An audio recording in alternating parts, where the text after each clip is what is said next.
Welcome to the third video of Android CICD series, and we will continue our discussion on Android versioning. In the last video, we have seen how Android semantic versioning is implemented through version.properties. Let me give you a quick recap what we did in that.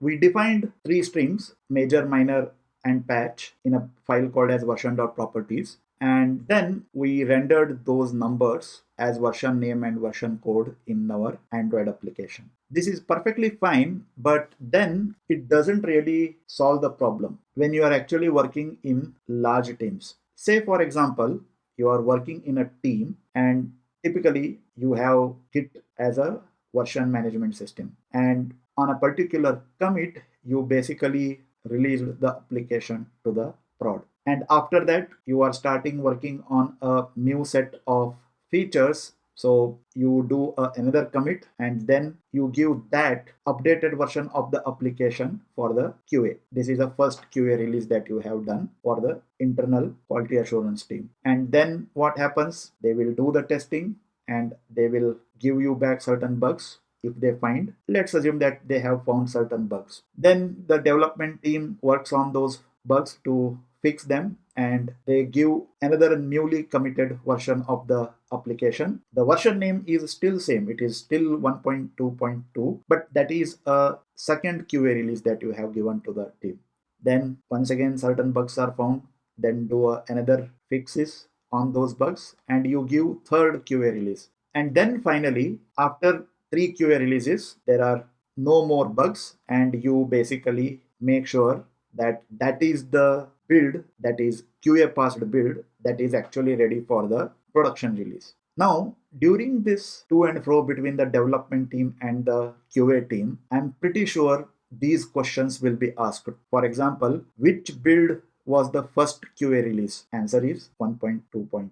Which build has passed the QA? Once again the answer is 1.2.2. Which build is ready for the release? That is also 1.2.2. And which was last failed QA build? And the answer is once again 1.2.2. I hope you are getting the point that I am trying to make. We know that even though answer is 1.2.2 for all these questions, there is a nuance here.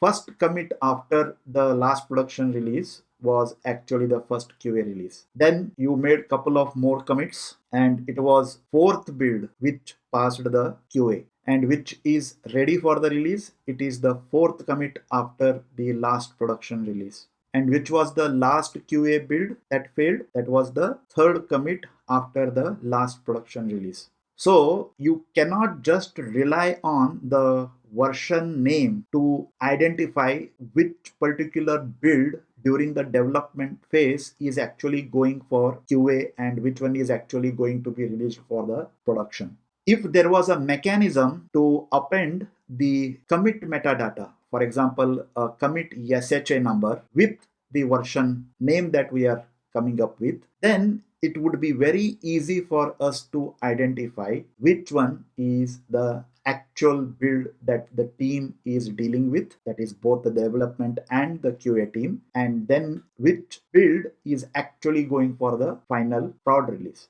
And in this video, we are basically going to solve this particular problem. CodeTutor here, and my name is Anil Deshpande.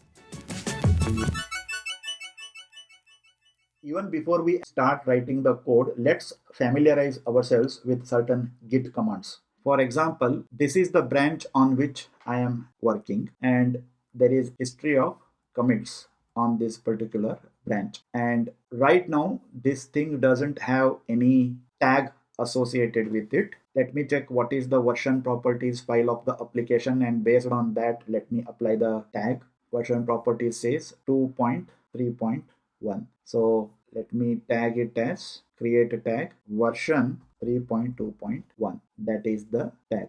Now let me go back here and execute certain commands. So this is a command that gives me the recent tag on the branch. So you can see that it clearly tells me this is the tag, that is version 3.2.1. Now I can also write another command which gives me the SHA commit of that particular branch, the latest commit on that particular branch. So this is the SHA short commit 9F3 9F3. That is exactly what we are seeing here. And then I want to understand where do I stand in terms of how many commits after a particular tag is there on a particular branch.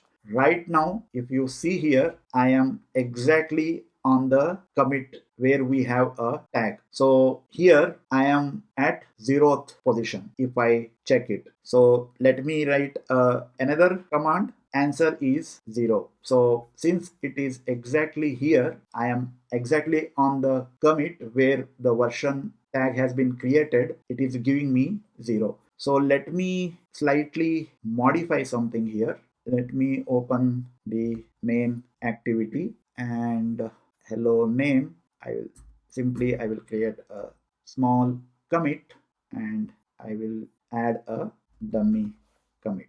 And now if you see here, there is a commit after the tag was created. So now if I execute the same command, it is giving me a 1. That basically means I am one commit after the commit where we had added a tag. Now, why am I showing you all of these commands? Because we will be using these exact commands. Only difference is we will be asking build.gradle.kts file to execute these commands and fetch this information and use that information to come up with versioning of the application. So let's do that now. Let me go back to the build.gradle.kts file. So right now we already have the computed version name and computed version code. Let's rename it as a fallback version name and fallback version code because we really don't want to depend on these numbers. These would be like the last resorts that we want to actually use. So instead of calling these as computed version name and computed version code, I will call them as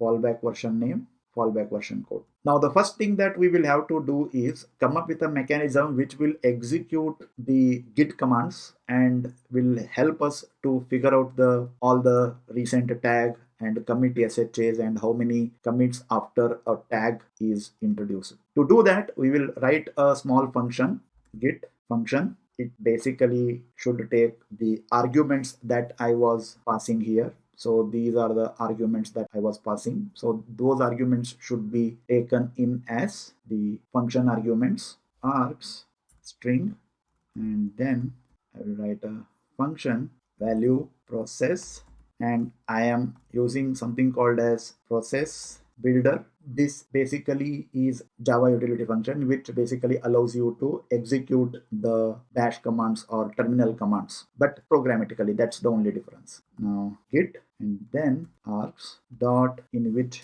directory that I want to execute. So that is root project dot project directory, and then finally where do you want to redirect error stream? So yes, I want to redirect the error streams, and then finally start, and then val output is equal to process dot input stream buffer reader dot use it dot read text dot trim. So I am basically trying to read the information that it might have got after executing that particular command from the standard output. Then I will basically read the information.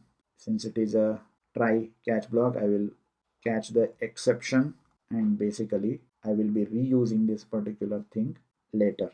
Now let's use this particular function to get the information. So I will write this particular statement. Latest tag is equal to git describe hyphen tags and hyphen abbreviation equal to 0. If you have a look at the terminal command, this is exactly what we wrote earlier. Then we want to get the SHA value, and then we want to know the number of commits after the last tag. Now we have to ensure that all our versioning is now dependent on the Git versioning and tagging. We can't be reliant upon developer ensuring that he is entering these values in the version.properties file properly. If the developer forgets to update this number, then our build should not fail. It should still work perfectly fine based on whatever the tagging and commit that the developers are doing on the Git repo. So to do that, what we will do is we will write another set of code which will help us to arrive at the version code based on the Git. So let me get the base tag version, and I will remove the v from the tag, and then I will calculate the base version name, and then let's calculate the version name from the Git. This code will give me the version name from the Git. So what this version name from Git basically does is, when there is no tag, it will use the fallback version and add .local and then adds the SHA. And if you are sitting on the exact commit where the tag has been added, then it will choose the base version name. Else, it basically comes up with a combination of base version name plus commit since tag and SHA. It basically combines all these three things together to come up with the version name from Git. And we would also need a function which will help us to arrive at the version code. So let me write that function as well here.